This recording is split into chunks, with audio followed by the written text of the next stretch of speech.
951 al 737-1717. Buenos días, buenas tardes, buenas noches, depende de donde tú estás escuchando esta hermosa programación de Radio Impacto, Radio Impactante. En esta mañana me acompaña el doctor Brígido Cabrera y nos hacen falta 142 personas. 142 personas nos hacen falta en esta mañana.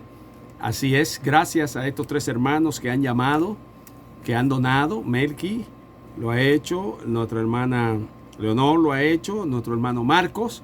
Y quiero agradecer también a aquellos que van a llamar en este último segmento ya, Brígido. El último segmento es una hora más, ¿verdad? Una hora más, una hora más podemos resolver el problema de Lucas. De San Lucas. Entonces, fíjate, volviendo a este hombre, Epafrodito, que fue uno de los colaboradores de Pablo, y hubieron otros colaboradores del apóstol Pablo, que ellos, Demas fue otro, pero Demas se apartó. Tú sabes, hay colaboradores que están en un momento, pero sí, por alguna se razón, van. Sí. Epafrodito era uno, pero el que, quiero corregir algo, el que era de Macedonia era Aristarco. Oh. Aristarco era de Macedonia. Ese fue el que hizo el papel de esclavo, Aristarco. Eran muchos los colaboradores. Lucas fue colaborador de Pablo. Juan Marcos, ¿te acuerdas que después que lo rechazó le dijo, ahora me es útil? Pues ya estaba viejo Pablo, ya la rabieta se le había ido. Ya, exacto, ya el enojo se le había ido por lo que le había hecho Juan Marcos. Y le dijo, ahora me es útil. Pero era Aristarco. Aristarco era el que se dijo, ok, yo no tengo nada de dinero para darte, yo voy a ser tu esclavo. Tú sabes lo que una gente, dejar todo por servir a Dios y al siervo de Dios como esclavo, como colaborador de Pablo. O sea, eso no era sencillo, Señor, eso no era sencillo. Él decía, yo no tengo nada para darte, pero lo que yo no entiendo es, y esa es mi lucha que estoy teniendo todo el tiempo cuando hablamos acerca de colaborar, que nuestra cultura hispana tiene que reprender y soltarse de esas ataduras que hay, de que para dar a Dios hay que tener amuletos, que hay que venderle un amuleto, que hay que venderle un pedazo de la cruz de Cristo, que hay que venderle un vaso de agua, que hay que darle la rosa de Sarón, oye, que hay que venderle una oración. Hay un profeta por ahí que está vendiendo un CD, vale $1,500. ¿Un CD? Sí. ¿Y qué trae ese CD? Bueno, ¿De oro? No, él dice que Dios tiene palabra para ti, Brígido Cabrera, tú que me estás escuchando, a todos los que lo están escuchando, él dice eso. Y dice que ya Dios le dio a él, específicamente para ti, un mensaje profético, pero tiene que mandar los $150 para que con esos, $150, con esos $150, entonces tú vas a oír el CD, la palabra que Dios tiene para ti. Sí. Entonces, esa es una. Otro de los apóstoles muy famoso en África, uno de los famosos en África, no me acuerdo el nombre, salió en la prensa salió, cuando murió Kobe Bryant, él dijo que Dios le dijo a él que viniera a Los Ángeles para resucitar a Kobe Bryant, y lo puso en las redes sociales, y le dice a la esposa de Kobe Bryant, Dios me dijo eso, pero Dios dice que lo primero que tiene que hacer es depositar $10 millones. Wow. Cuando deposite los $10 millones, él da un payment para los 50 millones que tiene que dar, porque desde que él llegue a California, a Los Ángeles, va a resucitar a Kobe Bryant y a su hija. Es un pastor famoso, estoy hablando, no es un pastor cualquiera, son pastores que tienen miles de seguidores y miles de gente que lo sigue. Pero imagínate. Oye, hermano. Pero no es barata la resurrección. No, ya, tú eres loco. La de Kobe Bryant vale 50 millones, pero Cristo lo va a resucitar gratis y lo va a juzgar. Claro que sí. No hay que esperar ese día. Entonces, cuando nosotros hablamos que usted tiene que donar $100 para nosotros comenzar a hacer esa obra grande que tenemos que hacer en México, usted no me puede decir a mí que no tiene los $100. Entonces, ¿qué lo hace usted? Dos cosas lo hacen usted, o quizás más, pero voy a decir dos, nada más. Que usted crea que no se está haciendo esa cabaña, número uno. Pero ya nos llamó Marco, que Marco fue uno de los que hizo el baño más lujoso que hay. Tú lo viste, Brígido. Sí.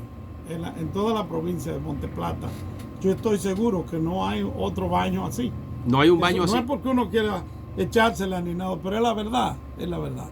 Puede que quizás en la casa de algún familiar tengan un baño especial, pero a nivel de un hotel no hay en No hay. Monteplata.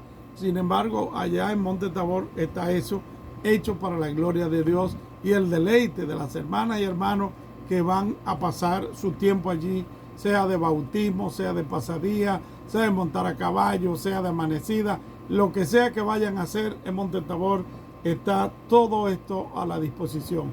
Ahora tenemos que terminar a San Lucas, que es la cabaña para los matrimonios. Exactamente. Y cosas así. Imagínate un matrimonio que va de retiro, un matrimonio que tiene problemas.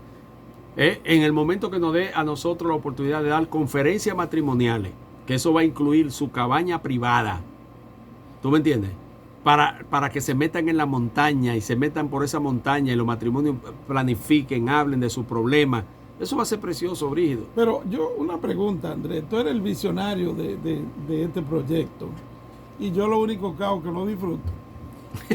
Tú tienes en mente, después que termine con los 4 evangelios, seguir con los otros libros de la Biblia del Nuevo Testamento, porque si se van a hacer más cabañas. Sí, vamos a hacer 55 cabañas. 55 cabañas. Regadas en todo, para los que no conocen. Va a tener que utilizar libros del Antiguo Testamento también. Sí. ¿No? Y son 48, como 52 acres. Sí. 52 acres aproximadamente, contando lo que está del otro lado del río. Sí.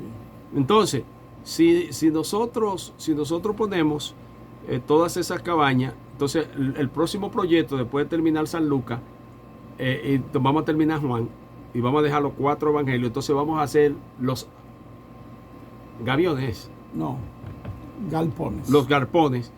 Vamos a hacer los galpones y una iglesia.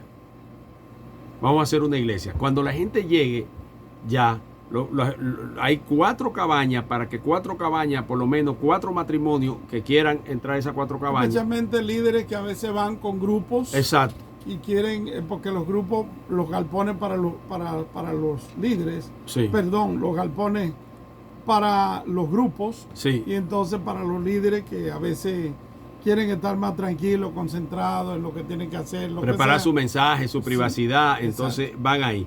Entonces construimos una iglesia que va a servir de iglesia para la comunidad. Para los mismos grupos y Y también para la comunidad. para la comunidad. Entonces, cuando los grupos vengan, una iglesia bien equipada, cuando los grupos vengan, los grupos van a venir, entonces ahí se reúnen, ahí dan su conferencia, dan su charla. ¿Tú me entiendes? Vamos a tener un playground que se está, ya lo mandamos a ordenar, ya está en el barco, va rumbo a la República Dominicana, a esos playground. Esa iglesia es una iglesia también para la comunidad. Para la comunidad, Si exacto. la comunidad quiere hacer alguna actividad, alguna cosa así, esa iglesia Exacto. va a estar en el top de la montaña arriba. Arriba, en el top Sí, de la montaña. Muy lindo eso. Entonces vamos a poner en el top de la montaña la iglesia y la gente tiene su espacio de parking. Y la comunidad se para en el bus, ahí mismo entra a su iglesia, da su culto. O sea, en los proyectos, Brígido, son un poco ambiciosos, pero son posibles porque si Dios proveyó, lo más difícil era conseguir esa tierra. conseguir esa tierra. Porque fue muy difícil. Yo Fue muy sé, porque yo he difícil. estado envuelto en eso. Exacto. Y por ahí hay mucha gente que están ofreciendo millones de dólares Exacto. por esa tierra. Pero no, eso fue comprado para Dios. Para Dios. Y gracias a los hermanos, porque mira, yo agradezco a Marco mucho, yo te lo digo con mi corazón, que Marco dejara de ganarse su dinero aquí trabajando y dar su tiempo voluntario, que se escuche esto, voluntario. Y Marco no es rico, dar su tiempo voluntario, y no solamente dar su tiempo, dar dinero también para esa construcción. O sea, él mismo está construyendo y él mismo está pagando para esa construcción. Amén. Eso se llama cuando la gente se entrega de corazón. Y que han ido, y los hermanos de la Iglesia de la Senda, yo le agradezco, Brígido, porque los hermanos de la Iglesia de la Senda, de esta iglesia, han ido, han visto, han estado presentes, o sea, ellos se están dando cuenta de todo lo que está pasando. Y los hermanos guardianes del muro, que no han ido, que nunca han ido, que lo que han visto por Google, el local, le agradezco a ustedes también porque lo han hecho. Pero nos hacen falta 142. Y nosotros necesitamos inaugurar eso. Pero eso no se ha parado, porque si le digo que se ha parado, le voy a mentir. Lo que yo hice es que fui a la ferretería y hay que pagarle ese dinero a la ferretería.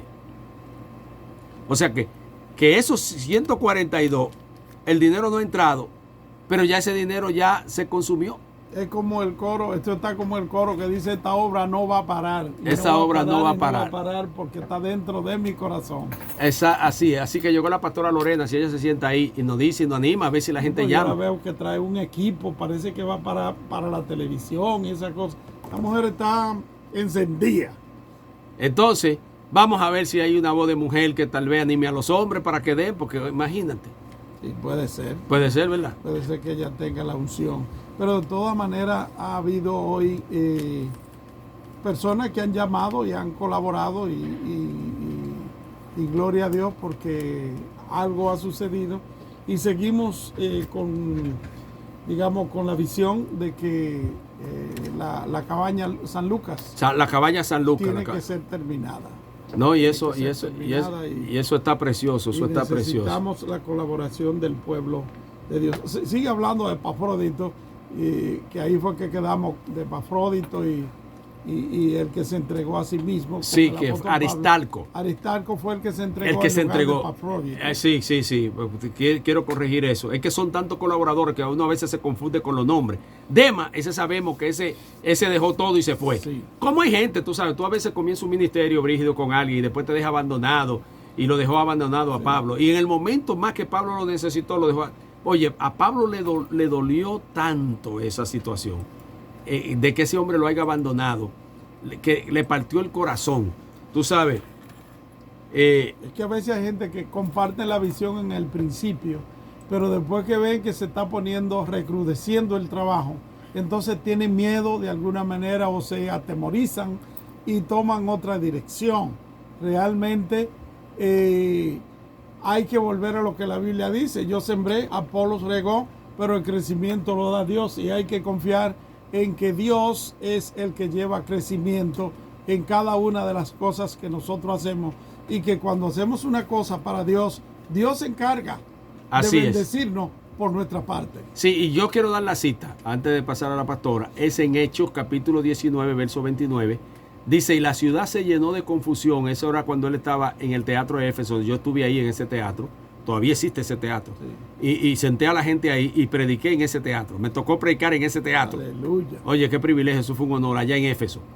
Y se lanzaron al teatro abarrotando a Gallo y Aristarco, macedonio, tú ves, que Aristarco era el macedonio, compañero del apóstol Pablo. Pero recuérdate que Pablo quería llevar el evangelio a un lugar, iba directo para llevar el evangelio a un lugar. Y se le apareció el macedonio. Y se le apareció un varón macedonio.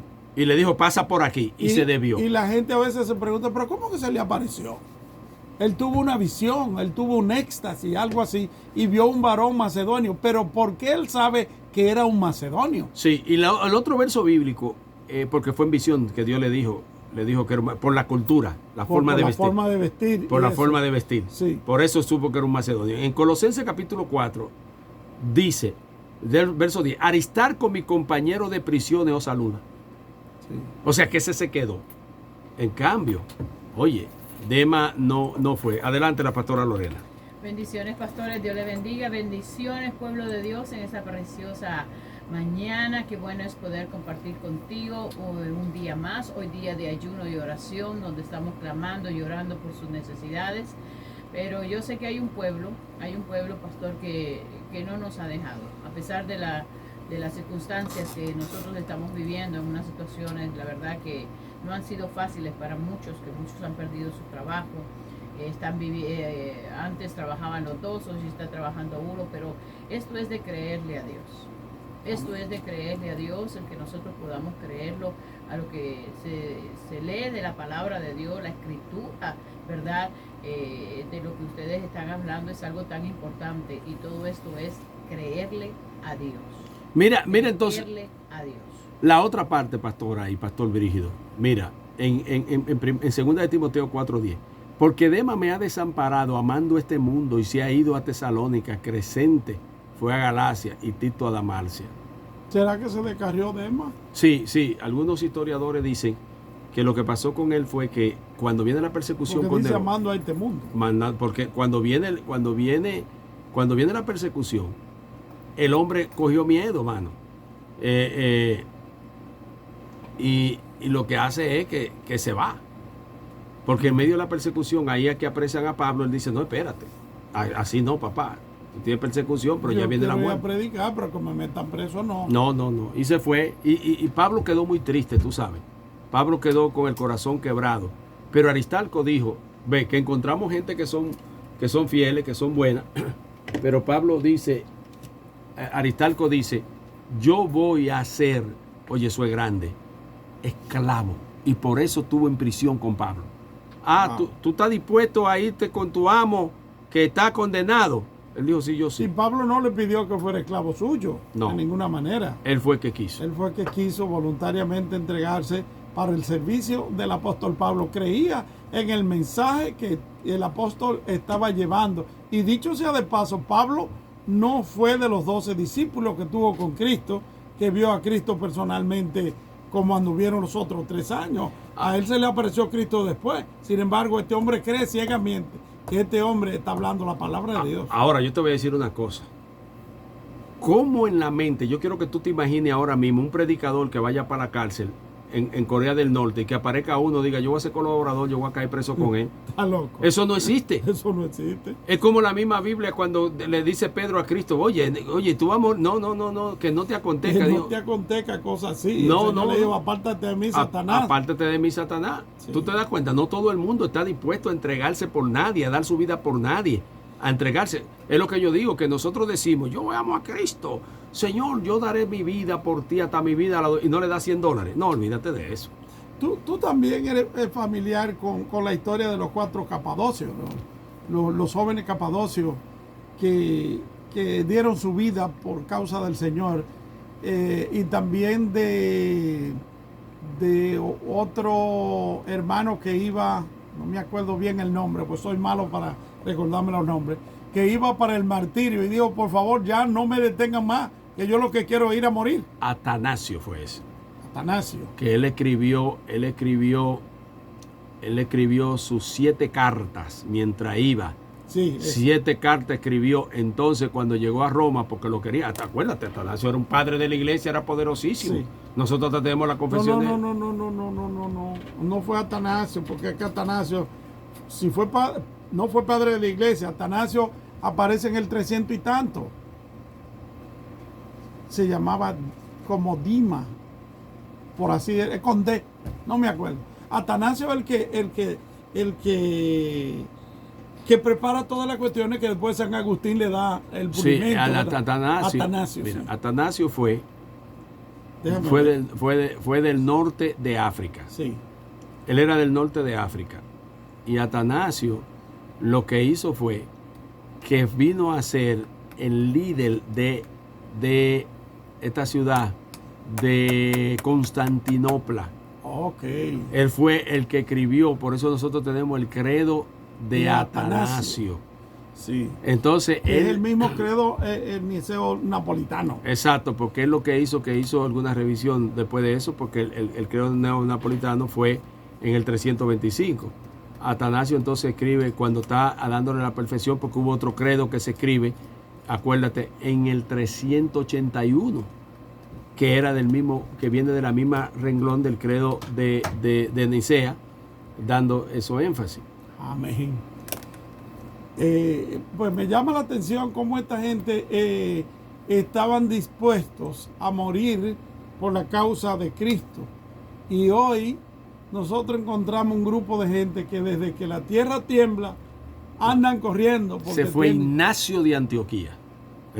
Ese es. Ese era el hombre. Ignacio de Antioquía, que escribe las 7 cartas. Ajá. Y cuando él está escribiendo las 7 cartas, le dijeron a él, porque él era el obispo de Antioquía. Acuérdate, tenemos que ubicar.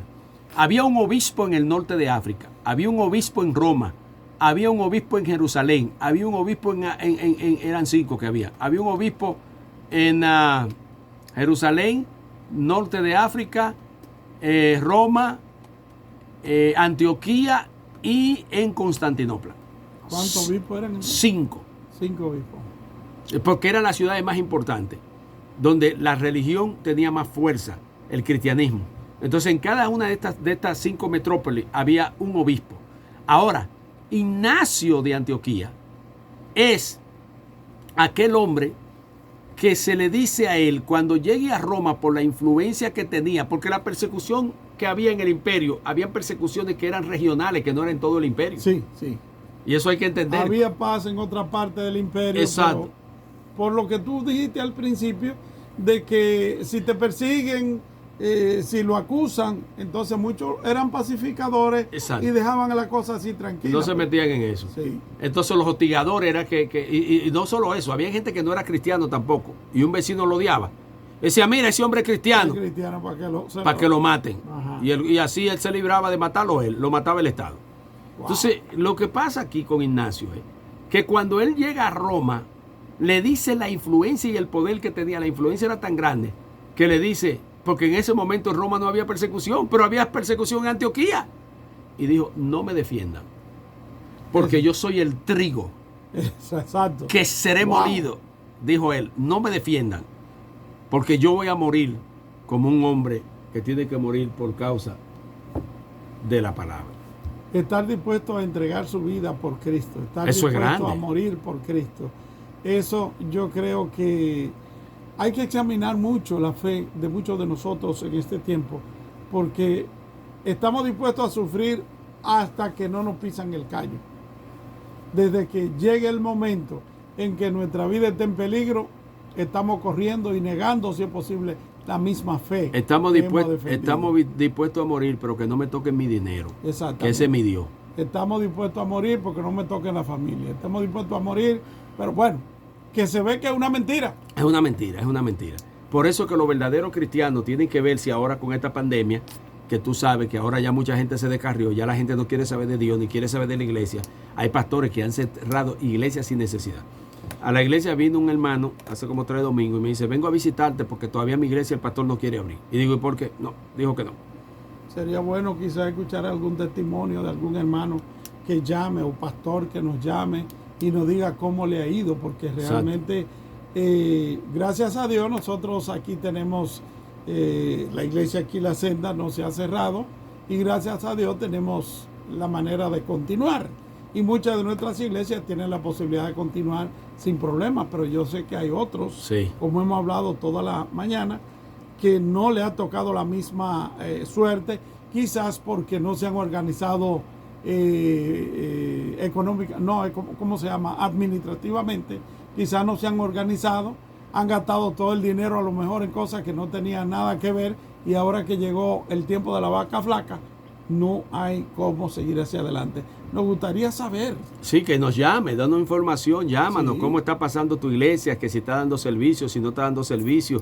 ¿Qué está pasando? Queremos oír de ustedes, porque ustedes son el termómetro de lo que está sucediendo alrededor nuestro. Y eso también informa al pueblo, porque a veces el pueblo solamente dice, estos solo viven hablando y hablando, son cosas de ellos. No, hay un pueblo afuera que está sufriendo, hay pastores que están sufriendo, hay iglesias que se están cerrando y nosotros solamente estamos diciendo, comunicando lo que hemos escuchado o lo que hemos visto por ahí, pero es bueno que ellos mismos testifiquen lo que está sucediendo. Exacto, usted llame de esa información, porque hay gente que tal vez tiene miedo para llamar, porque va a pensar que yo le voy a decir, va a llamar por los $100. No. Nos quedan 20 y pico de minutos todavía para que nos llamen. Exacto, y queremos compartir con usted mientras nosotros estamos dando este poquito de historia.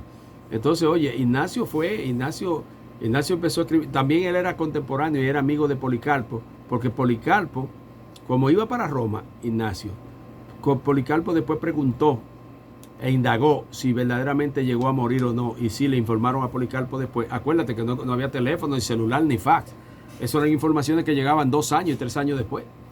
Sí, tú sabes, Andrés, que yo fui a Bogotá fue mi primer viaje misionero, eso fue en el año 1977, por ahí, yo fui a Bogotá. Y yo tenía un intérprete en Bogotá, porque en Bogotá se habla lento. Y nosotros los caribeños hablamos demasiado rápido.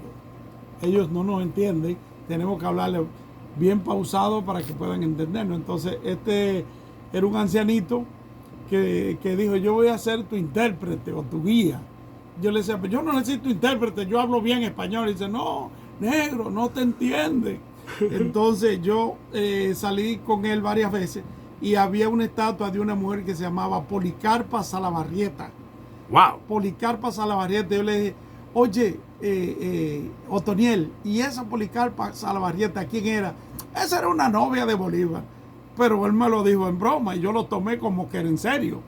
Entonces después en otra región, en la región sur de Colombia, en Cúcuta, yo estoy hablando con otra persona seria y vio la estatua de Policarpa Salabarrieta y me pregunté, ¿quién era Policarpa? Y era una de las novias de Bolívar. Y yo andaba con una colombiana que era estudiante universitaria y me dice, ¿cómo te va a ofender la memoria la memoria del héroe de nuestra libertad? Policarpa Salabarrieta no era ninguna novia de Bolívar. Digo, bueno, eso fue lo que me enseñaron a mí. Entonces, cuando oigo el nombre de Policarpo, siempre me acuerdo de Policarpa Salabarrieta. ¿Y quién era ella en sí? Ella era una heroína de la que ayudó a Bolívar, como cuando Cristo andaba predicando, que había muchas mujeres que le daban dinero. Por eso que ese tipo dijo, esa era una novia de Bolívar. Sí, pero él me lo dijo en broma y yo pensé que era de verdad. Entonces, realmente cuando escucho siempre el nombre de Policarpo, que la Biblia también habla de eso, me acuerdo de Policarpa Salabarrieta y que Dios tenga misericordia, amén, de Venezuela, Sí. que son una de las naciones bolivarianas, y también Colombia y Bolivia y todos estos países bolivarianos, donde realmente el evangelio está avanzando mucho, porque la verdad que en Venezuela la cosa está mala, no podemos tapar el sol con un dedo, no, está mala, pero el evangelio está avanzando mucho, porque es así. Cuando hay más sufrimiento, la gente entonces busca el rostro de Dios como la única esperanza. Así es. Amén. 9:51 y nos hacen falta 142. Vamos como desfile de culebra, caravana de cojo, pero vamos llegando. Poco a poco vamos llegando. Pero necesitamos llegar, hermano. El próximo mes tenemos que inaugurar esto. Y estamos parados, estamos frenados, estamos parados. Pero yo sé que usted ha sido tocado, usted que Dios lo ha tocado, usted que Dios lo ha ayudado, usted que Dios lo ha bendecido, usted que Dios le ha dado. El Señor de los ejércitos le ha dado. 951 al 737-1717. Levante su teléfono y diga presente con esta aportación. Y viendo, Brígido, cómo esta gente se entregaban, se daban. Wow, se daban así por entero, se entregaban por entero. Mira, hubo uno de los Rockefeller, el más joven de los Rockefeller. Él lo encargaron en el año como 1932. Lo hicieron jefe del Museo de Arte de la ciudad de Nueva York. Tú sabes que el viejo Rockefeller en el 1903, 1904, el hombre más rico en ese momento ya llegó a ser Andrew Carnegie. Okay. Porque él vendió toda la fábrica que él tenía de textil, de hierro. La vendió en 406 de textil de hierro, de steel, acero. de acero, Acero. steel, textil ropa, tela. sí. Y él vendió en 406 millones de dólares. En ese tiempo. Cuando la gente ganaba 5 centavos por hora. Wow. Y quien se lo vendió a JP Morgan. Por eso aparece ese banco que vino a ser Chase. Yeah. Y entonces, después que hicieron la transacción, le dijo Andrew Carnegie, si yo te hubiese pedido a ti 800 millones de dólares, ¿tú me lo habías dado? Y él le dijo, si tú me hubieras pedido 1,000 millones de dólares, yo te lo había dado. Entonces, sí. Y le dijo, ¿y por qué? Dijo, porque el plan mío era unir a todos los inversionistas multimillonarios que existían en la época. Porque la inversión futura en la construcción iba a ser eso, en el mundo. Wow. Él fue visionario el hombre vio eso. Entonces, Rockefeller es quien toma el control del petróleo, Brígido. Del petróleo. Porque se descubre, muy interesante esto, se descubre el petróleo en Texas. Sí. Y se descubre en Texas, fue accidental, porque ellos estaban buscando agua. Entonces alguien inventó la máquina para hacer el hoyo rápido en vez de hacer con el piquito. Sí. ¿Tú me entiendes? Para hacer no una era máquina perforadora. Entonces, cuando lo que el tipo ve es asfalto, dice, oye, perdí mi dinero. ¿Qué problema? En lugar de agua, mira lo que está saliendo aquí. Entonces, mira lo que pasó. El tipo se sienta, pues ya frustrado, y lo que hace es que se pone a fumarse un tabaco. Y explotó. Y cuando está fumando el tabaco, tiró la colilla. Y cuando tira la colilla, se encendió la cuestión. Y cuando intentaron apagarlo, no pudieron apagarlo. Wow. Ahí se dieron cuenta que era un combustible y entonces empezaron a hacer lámparas. Era lámpara de eso que se hacía. De petróleo. De petróleo, lo ponían en la lámpara y ya entonces ya decían, no, ya que hay luz. Descubrieron algo nuevo. Entonces, empezaron entonces a construir máquinas en Nueva York, los Rockefeller, industriales de petróleo, diésel.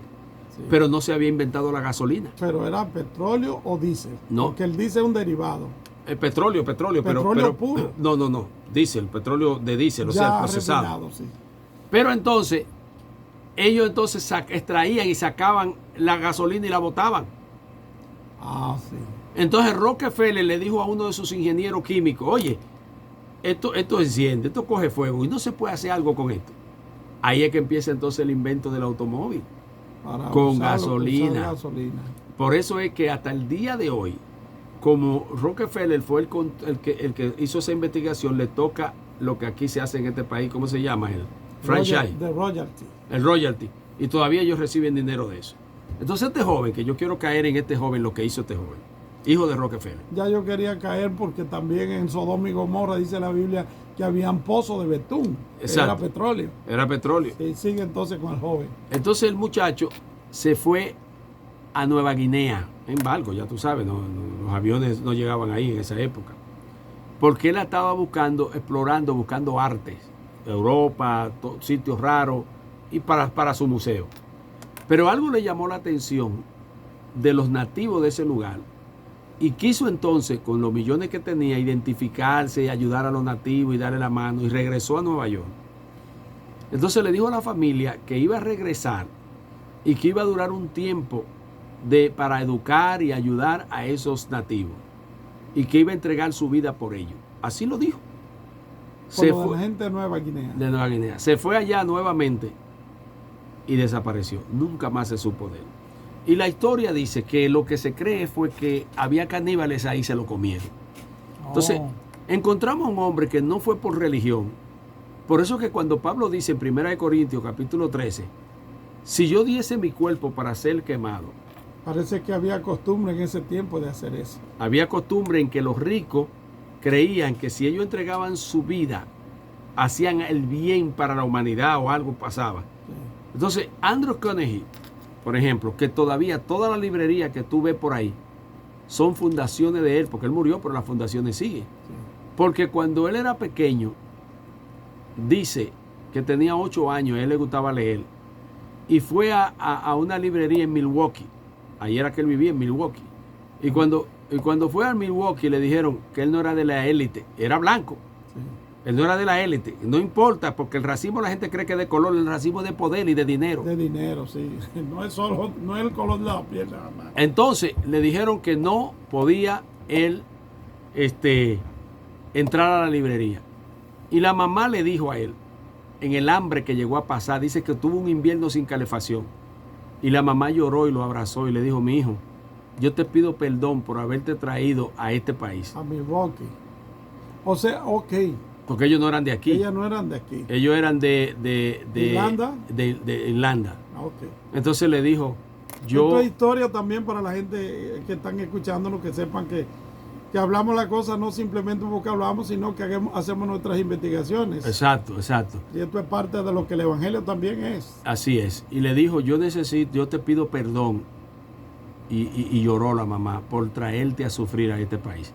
Entonces el tío de él, que era el que había vivido aquí, tú sabes qué es lo que pasa, que llega un familiar y el otro invita al primo, el tío llegó, tú sabes. O sea que el hermano de la mujer fue que le dijo a ella, vente para Estados Unidos, que ya yo estoy trabajando aquí. Y él trabajaba el telégrafo en el ferrocarril. Ok. Entonces, cuando el muchacho fue estudiando porque le gustaba leer, entonces sabía leer, que no todo el mundo sabía leer y escribir en esa época. Y le dijo entonces, estamos hablando en el 1870 por ahí, 1870. Le dijo a él, ok, aprende a hacer telégrafo. Y entonces el tipo aprendió y daba los mensajes por telegrafía, que lo inventó Wood, que era un afroamericano. Ajá, el telégrafo. ¿Sí? No, pero no fue, el telégrafo no fue Alejandro Graham Bell. No, Graham Bell inventó el teléfono. El telégrafo lo inventó Wood, Ok, que era afroamericano. Lo que pasa es que le quitaron la patente porque era un esclavo. sí. Fue él, Qué pobrecito. el pobrecito. Entonces, como lo que pasó con Tesla. Tesla fue el que hizo más avance en el asunto de electricidad, pero Edison fue el que tuvo la patente junto a Westinghouse. Ajá. Entonces, muy interesante eso. Pero volviendo a Carnegie. Entonces, cuando él está en el telégrafo, él empezó a comprar acciones. Y empezó a invertir los centavitos que tenía en la bolsa de valores. Eso era Carnegie. Sí, y eso creció tanto que entonces empezó a comprar los mills, que así le llamaban, de steel. Y empezaron entonces esa poderosa construcción en las ciudades como Nueva York, Chicago. Todos esos edificios están construidos, su base era todo hierro. Ajá. Los barcos, la construcción de los barcos, de la mina y todo ese tipo de cosas. Entonces, cuando ya él tiene todo el dinero, entonces lo que hizo fue abrir bibliotecas para que todos los pobres en Estados Unidos puedan ir a la librería gratis. Era la bronca que él tenía porque no lo dejaban entrar a la biblioteca. Él no era de la élite para Exacto. leer. Entonces, Wow. por eso es que tú ves que la mayoría de librerías hasta el día de hoy reciben de la fundación de él, porque esos cuartos nunca se acaban. Mucho dinero. Pero hoy nosotros estamos pidiendo $100, que estoy dando la historia de Carnegie, para que cuando yo me muera se hable, y ahora ya hay cosas grabadas, se hable y se diga, hay un video por ahí que Brido y Andrés estaban pidiendo para esto. Ya hace 30 años y Cristo no ha venido. 20 años que se murieron. El telégrafo de que se inventó era con el código Morse, que todavía se utiliza, los marinos utilizan Sí. eso. De ahí fue que se De descubrió. punto y raya, Sí. punto. De ahí fue que se descubrió la FM en el año 1971. 1971. La FM no es vieja, la radio FM. No, Pues de mi tiempo, claro. porque esto del telégrafo fue 1825. ¿Tú por me ahí. entiendes? Entonces la radio AM viene del 1800 y tanto, 1802. Y tú sabes dónde hubo la segunda radio en el mundo. Esto es poderoso. La segunda radio en el mundo, la primera radio que Marconi inventa, ¿te acuerdas? Sí, Marconi. Marconi, italiano, Sí. inventa la radio, la perfecciona Estados Unidos y empieza Estados Unidos a darle esa expansión de la comunicación de la radio. Y después de que Estados Unidos tiene la primera estación de radio en Estados Unidos, el segundo país que tuvo estación de radio fue República Dominicana en San Pedro de Macorís. ¡Wow! Un aplauso a los dominicanos. Segundo país que tiene En radio América. En América. Es República Dominicana y la radio en San Pedro de Macorís. San Pedro de Macorís siempre fue un polo importante en la República Dominicana por el asunto de la caña de azúcar. Wow. Entonces empezaron a llevar Ahí están llamando. Radio Impacto, buenos días. Hermano, buenos días. Amén, amén. ¿Quieres hacer una donación, por favor? Amén, amén. Un momento. Bueno, seguimos hablando entonces de las cosas que han acontecido, que realmente nos han llevado y nos han dado una plataforma para predicar el Evangelio. Porque cada una de estas cosas, inventos científicos y todas estas cosas que se han descubierto, sea el telégrafo, sea la televisión, la radio, todo esto normalmente se utiliza para la comunicación global, pero al final se saca un gran beneficio porque se utiliza para predicar el Evangelio, que es justamente lo que el Señor estableció: ir por todo el mundo y predicar el Evangelio a toda criatura.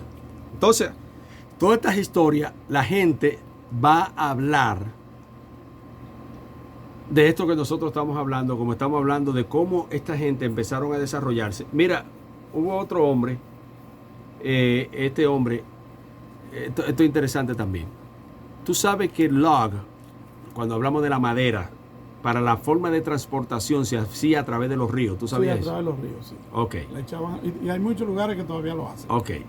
En Canadá más que todo. Sí, por eso voy a hablar del norte. El área de Minnesota, por allá, que hay muchos ríos, Sí. y tú sabes que por ahí sale el Mississippi, de allá arriba. Entonces, había una persona que era dueño para el año 1823, por ahí.